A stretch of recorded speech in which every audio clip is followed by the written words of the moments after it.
All these economic institutions we've discussed are creations of society, chosen through politics. North Korea's institutions were imposed by communists, while South Korea developed differently due to different political decisions. Politics is essentially how a society chooses its governing rules. But conflict arises because while inclusive institutions are good for national prosperity, certain groups, like the North Korean elite or Barbados sugar planters, benefit immensely from extractive institutions. Who wins this political game, who gathers support, resources, and alliances, determines the outcome. The nature of political institutions, or PI, themselves shapes this game. They define who holds power and how it can be used. When power is narrow and unconstrained, those are absolutist political institutions, like North Korea's or historical monarchies.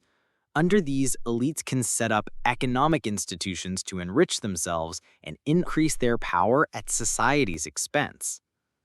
Conversely, pluralistic political institutions distribute power broadly and subject it to constraints, resting power with a wide coalition rather than a narrow group. There's a clear connection between pluralism and inclusive economic institutions. But it's not just pluralism.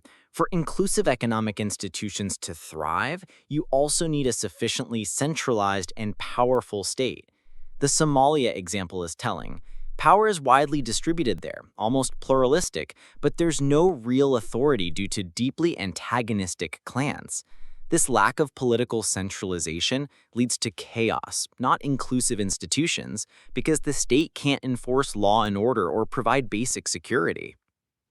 That aligns with Max Weber's definition of the state as having a monopoly of legitimate violence.